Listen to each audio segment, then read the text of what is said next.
Glenn Stellion, the Midlife Empowerment Coach. And today I am thrilled to introduce Kat Blake. Kat has 20 plus years of experience in providing psychotherapy services for children and their families. She has worked in many settings, including the criminal system, public education, and mental health facilities. She now works with clients virtually from all over the world, and it is her passion to help as many women as she can to break free from toxic relationships and redesign their lives for freedom, success, and peace. Kat is a host of the podcast Happily Ever Divorced, and as well serves as director at the National Association of Divorce Professionals.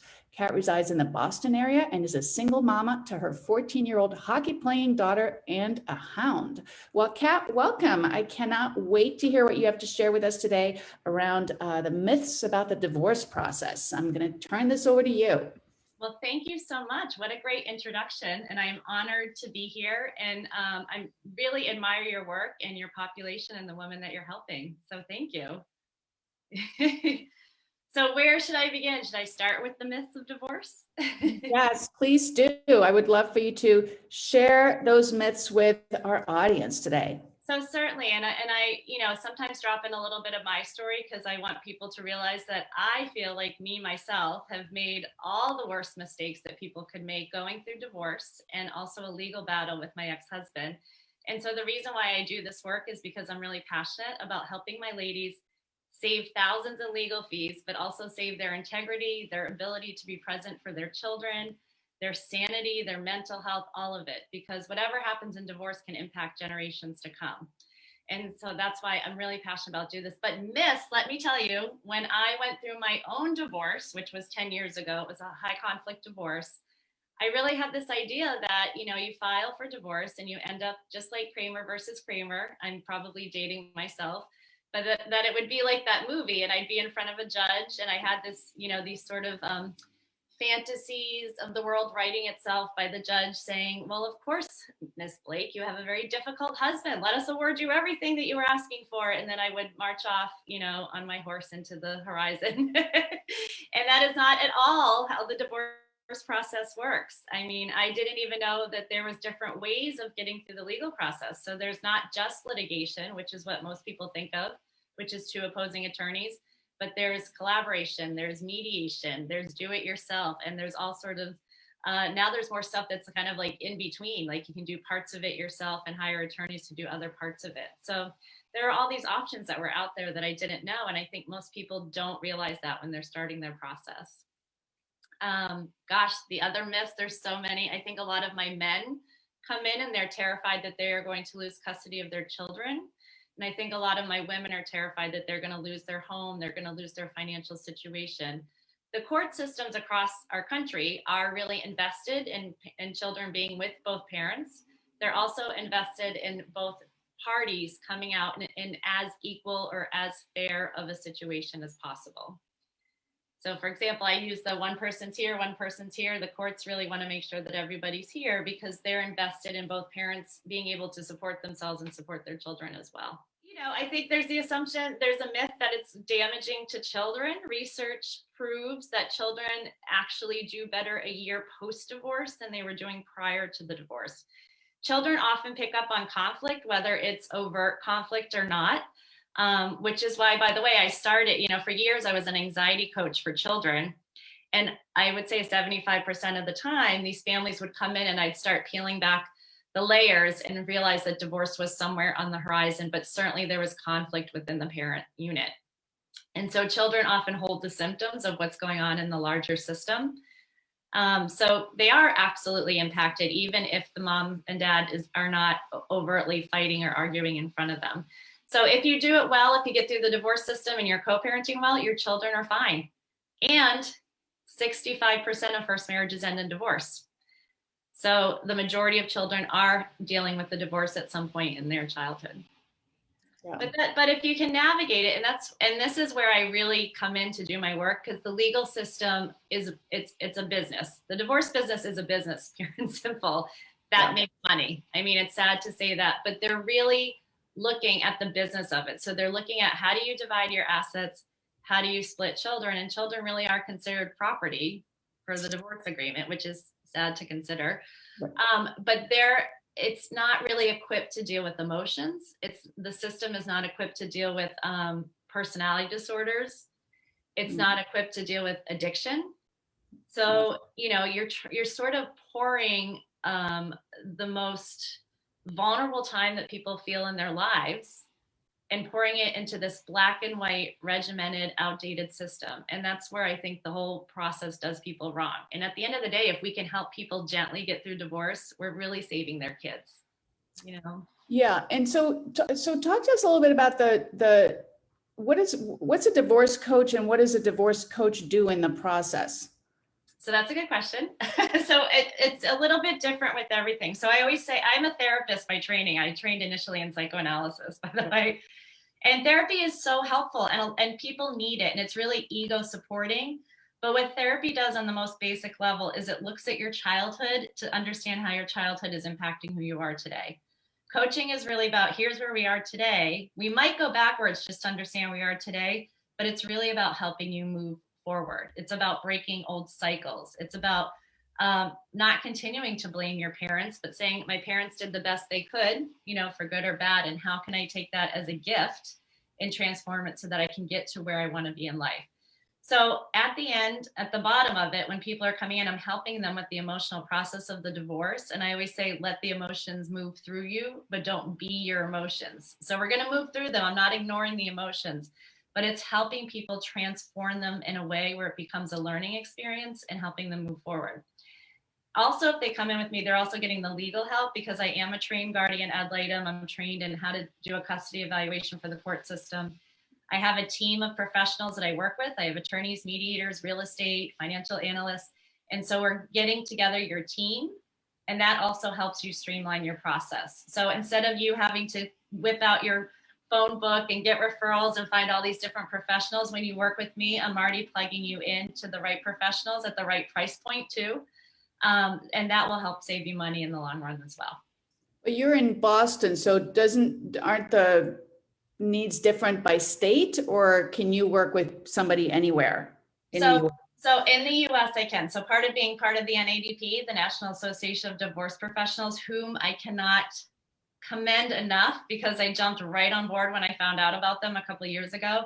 So I actually I'm networked with people across the country, and I can get onto their board and say, I need a team here. Here's where I need. Here's what the client's willing to pay. And then they're coming back at me with the team. So, and I call them. So a lot of people, I have a team in Florida that I work with a lot. I have a team in California that I work with a lot. So there's certain teams that I already know, but it's definitely a way for people to access the best, most, vetted professionals in their area.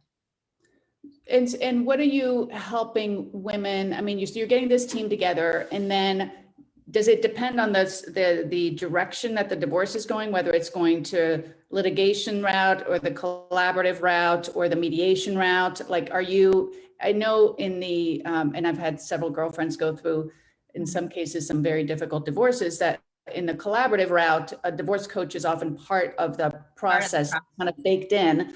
I mean, you need to get somebody, whatever, that both parties can agree on, but I don't think I don't think it's part of the process necessarily in mediation or certainly not in the litigation, but it still can be you can choose to have that as an add-on for yourself, I imagine. Absolutely. Yeah. So it depends on the situation. And so this is what I mean. And by the way, and I also want to clarify, in litigation, you also have to be aware of, and that's we'll talk about that later, the PDF that I'd love for people to have access to, but just because you hire a litigator, each litigator has their own style. So some of them are representing their party and advocating for their party's best interests, but they're still willing to collaborate with the opposing counsel, like kind of behind the scenes, so we can come to an agreement before we get in front of the judge. Some people are more, and I hate to use this terminology, and if there's any attorneys out there and I insult them, I apologize, but there are attorneys where their specialty is litigation. They love trial. That's where they shine. And so they're going into a divorce process with a very different framework and mindset than somebody who's thinking that I want to do this collaboratively.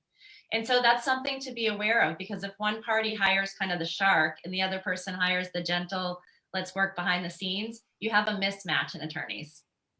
So if somebody comes to me, for example, and they say, hey, by the way, my ex hired, and I know that that's a shark attorney, I'm not going to guide that person to get the gentle Right. collaborator, because they need somebody who's going to help them hold water in getting the best agreement possible. If I have somebody who's dealing with addiction, or if I have somebody who's dealing with concerns around parenting, or if I have somebody who's dealing with manipulation, or somebody who doesn't know anything, this happens quite frequently, about their finances. Like, you know, the husband might have multiple businesses. He might be hiding money. There might be some sketchy things going on with taxes. She's never paid the bills. Those are situations where I probably would not recommend mediation, because in mediation, there's an assumption that everyone's coming to the table and they're open and honest. There's no discovery. There's nobody's going to go after and say, are you sure this tax return looks correct? Right. You're just assuming that both parties are able to get along. It doesn't mean you can't do mediation with a high conflict person, but then you're going to need me a lot. You're going to need a lot of behind the scenes. And then I'm definitely going to encourage you to still hire an attorney to at least go over the agreement at the end of it all. And if a woman is looking for, I don't know, it's spousal maintenance, or I think it's called. Like alimony, or Yeah, I guess that was called alimony before. I don't know. I've heard the word maintenance now. Is she supposed to be tracking things, like before she even goes down that road? Should she be spending more so that her, spending, it looks like it's, she spends more usually, because maybe people aren't spending much on clothing or going out or whatever this year, and then they're going to base maintenance on how you spent the past year, or how much you spent, or I don't know. Does that make sense? Yeah, so there's a couple things. If I ramble on and on, please guys. Okay, so number one, up until like 3 years ago, if you hired an attorney, that attorney would just assume you were telling them the truth. Just like if you hired a criminal defense attorney, the attorney's going to say, I don't want to know what you did. I'm just going to defend you. That changed. There was a shift. And what's happened is that the attorneys now are responsible for submitting financial paperwork that looks legitimate. And if their agreement doesn't, judges more often than not are now rejecting them. So they're rejecting, and then the couple has to start the whole process all over again. And attorneys are firing their clients who aren't being completely honest, because they don't want that on their record as well. So that is a positive shift that I think happened. But as far as, number one, when people come to me, because a lot of people reach out when they're just thinking about divorce, like that's not even on the table, or they're contemplating. I'm like, get in the know.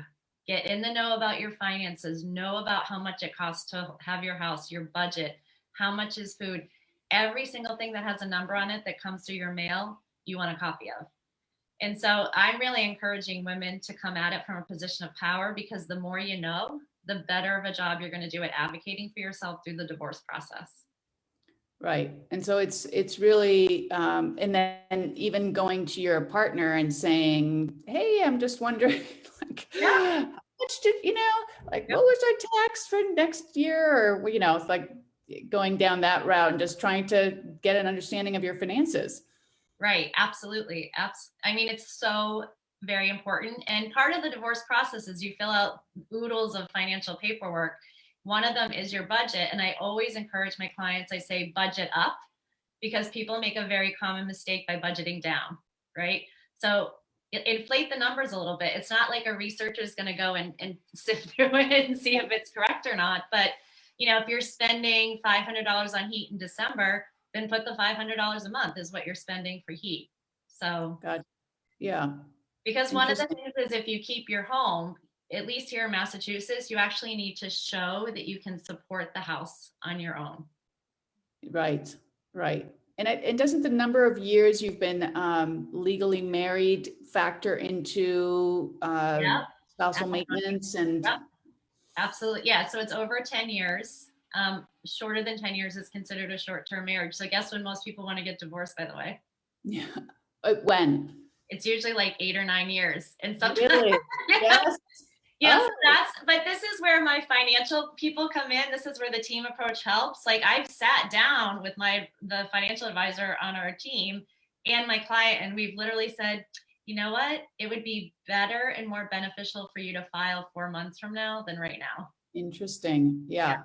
So, and because you get less, is it just the maintenance piece that's less, less? It's maintenance, it's social security, it's an entitlement to 401k. There's a lot, and it depends on the state as well. But right, of course, yeah. Wow. So, and you work with women, men. I mean, do you work with anybody across the board? Like, who's your typical client? so my typical client are women who are escaping from a high conflict situation. So I specialize in working with women who are dealing with addiction or usually narcissistic personality disorder. Wow. Okay. Yeah. And what's different when you're dealing with a spouse, when you want a divorce from a spouse who has these, mental health issues? What's different about your approach?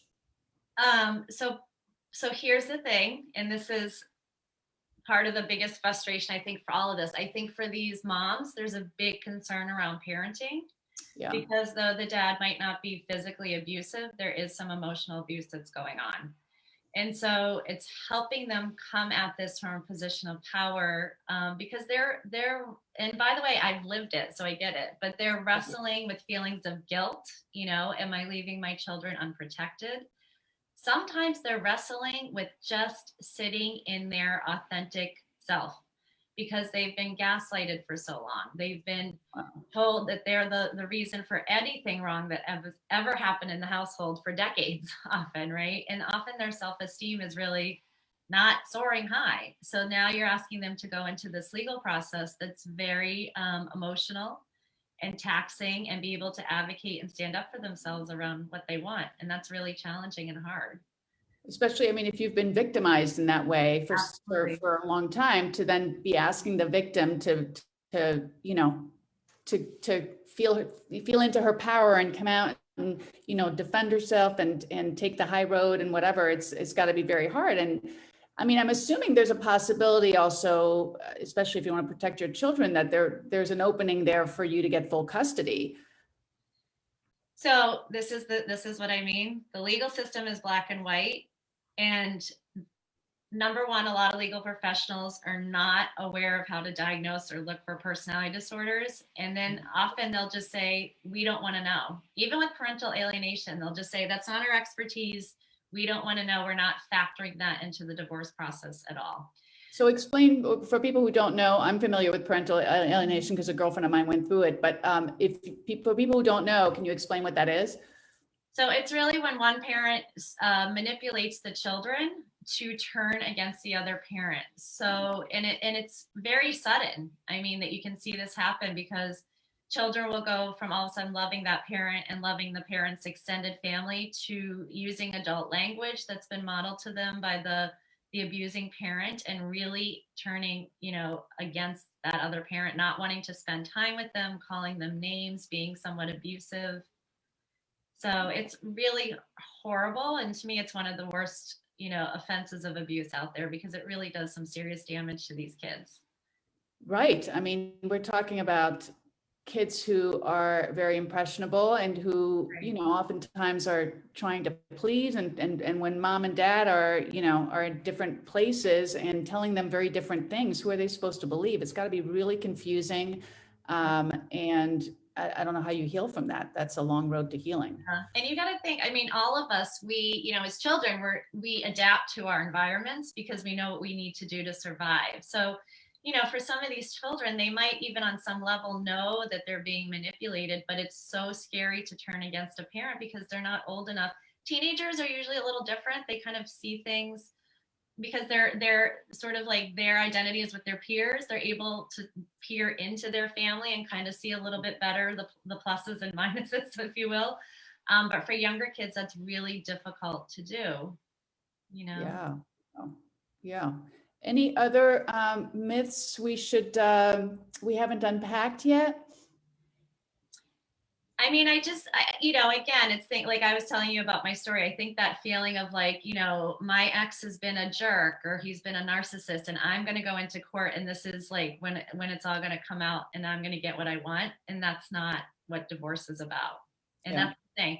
And that's really hard. By the way, I've had to do this. I've had to co-parent for 10 years with somebody who's very high conflict, Yeah. And it's a little bit, sometimes I'm coaching my moms on quieting the mama bear. Like, how do you quiet the mama bear and focus on the fact, okay, my kids come home and they're fed and they're clean, and I'm going to focus on that. And then I'm going to make sure I'm the best role model I can be for my child, because I can't control my ex, but I can only control myself and how I respond to my ex. And Well, that's it's got to be hard. really, it's hard when if your ex is sharing custody, in most cases, and your kids are then going over to their house, and you don't, what's happening over there. You may hear stories of, whatever's going on there, and the stuff he's doing with them or letting them do, or, not enough boundaries, too many boundaries, whatever. And that's got to feel very helpless when you cannot control what's happening over there. And then you kind of feel like you have to undo the damage when they come back to your house. Yes. Oh, definitely. Yep. And I will say, I don't know, and this is where I feel like my spirituality comes in. I'm a big believer in what you put out in the world comes back to you. And I see this time and time again in my cases, even in my own life. It's like kids, like I said, they often hit adolescence and they start to see what's really going on. Or just things, life keeps moving. That's what I keep reminding people, like, your life is going to keep evolving post-divorce. If you allow that to happen, if you don't stay stuck with the anger and the resentment and the victimhood, and you take charge of your life, good things will come your way. But it's really about making a decision and a choice to that I'm going to redesign my life, and it's going to be the way I want it on my terms from here on out. Thinking about divorce, in the divorce process, post-divorce, what stage do you get involved, and what exactly are you doing with a woman? Are you coaching her? Are you doing therapy? Are you helping her prepare for the next time they're in front of the judge, or the conversation she's got to have with her spouse about negotiating visitation, or whatever it is? Yeah, so that's where I'm confusing, because it's all of that. I think, and I run support groups as well for people in different stages of their process. Yeah, so some people are coming in to me, and I'm doing short-term coaching, so I'm not doing therapy. Okay. If people need therapy, and I totally support doing therapy and coaching together, they're working with another professional.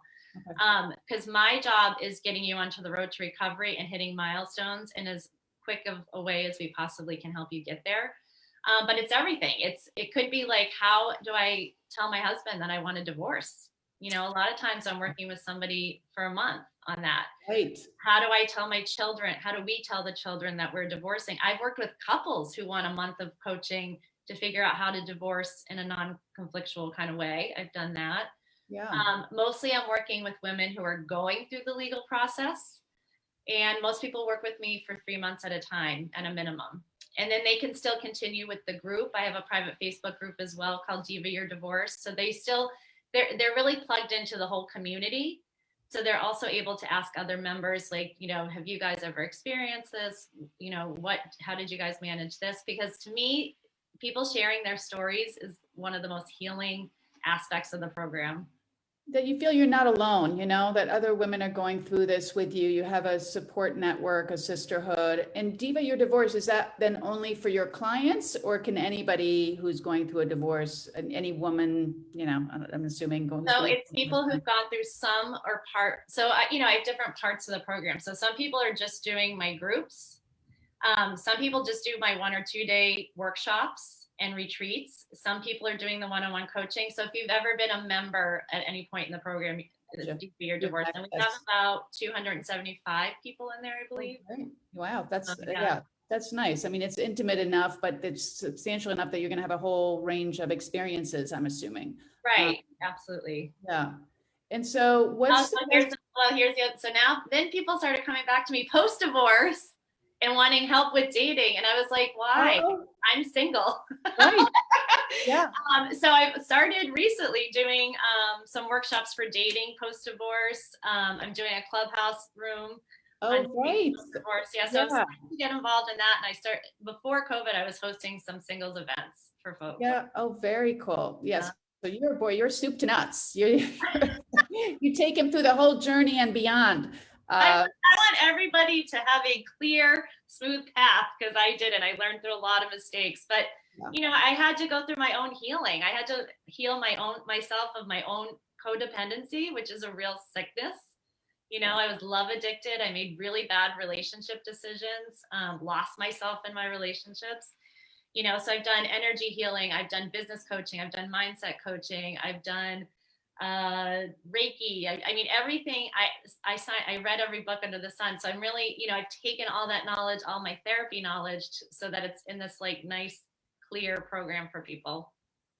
Awesome. And if people want to learn more about you, I mean, I don't know if you offer consultations or like, you've got a website. I know I'm going to link to your website. What else should people know when they go to your website? How do they get in touch with you? Or and I know you've got an offer today if people email you. Yeah, absolutely. So my website is katblakecdc.com. So it's Certified Divorce Coach. And you can sign up for the newsletter. And if you sign up for the newsletter, you'll get a PDF that just says the questions you should ask when you're hiring your legal professional. So I know we talked a little bit about that today. It's just to make sure that you're hiring the right person, because I think that's people's main concern when they start.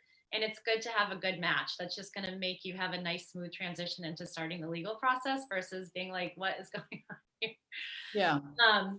So there's that. You can certainly, I have a lot of people that friend me on my personal page on Facebook. So it's Catherine, CATHARINE Blake. And on there, I'm giving out tons of free resources. There's the articles, there's videos, but there's a lot of stuff on there as well. Great. Yeah, and I'll link to that too. And just to clarify, I think the way people get the PDF is they have to email you, right? To get the free PDF, because if you sign up for the newsletter, they're not going to. So just for our members today, if you email Kat, and I will add her email in the comments, which email should I put down? So it's kat@katblakecdc.com. Okay. Yeah, I just want to make sure I had the right one. And you email her, then what she'll do is she'll put you on, she'll sign you up for the newsletter and she'll email you back with the PDF, because this is the way we're doing it for this. So that's the way you get the freebie. And of course, when you go on her website, you can check out all of her offerings there, and I'll link to her Facebook profile too. So you could maybe get to know her that way and watch some of her videos. Yeah. And what's your handle on? Can I say one thing? Yeah. If it doesn't have to be me. By the way, there is 290 certified divorce coaches around the world right now. It's one program that trains us all. I highly encourage, if you guys get a divorce coach, please use a certified divorce coach, because we are trained on the legal process of divorce. And there have been situations where well-intentioned coaches who call themselves divorce coaches have steered clients wrong.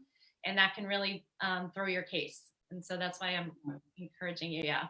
So important. Thank you for clarifying that. I mean, that's whoever it is, make sure they have the CDC, I guess is that the designation that you're looking for? Okay. Yeah. And I'm assuming on the CDC website, they probably have a search. You can search for a coach. Yeah. So if you put in certified divorce coach, we all show up. All of our profiles, you can look by zip code, because it's just, so for example, I cannot touch anybody's financial paperwork. I can help them get organized and tell them what paperwork to get together, but they cannot come to a session with me and we write out their budget. If a judge finds out that you've done that, they can throw out the whole case. But you can get them somebody who can help them with it? I can refer them to my team member who is trained in how to do that, how to crunch the numbers. And somebody who's not a CDC and has not been trained that way may just say, sure, I'll make a budget with you or whatever. So these are just some guidelines to keep the process secure and everything, I guess, running smoothly, and that nobody's giving advice on things they may not be equipped or trained to. Yeah, I mean, even the house, like when people say, should I keep the house or shouldn't I? So I can help you with the emotional aspect of that, because that is a big emotional piece. But I'm not going to do that. I'm going to have you first meet with a real estate professional who's going to tell you your options and lay them out. And then you come back to me and we're going to talk about what emotionally and even financially, but what makes the most sense for you. But I can't tell you ever whether you should stay or sell your house. Yeah. Awesome. Yeah, no, that's great advice. Thank you so much. And just thank you for being here today and for sharing some of your Thank you. story and for and so much great advice and you know, so many great tips. Really, really appreciate you and the work that you do for women everywhere. This is so important. That's such a difficult time in women's lives. In the meantime, please stay safe, everybody, and look forward to seeing you in the next one. Thank you. Thank you. Bye. Bye.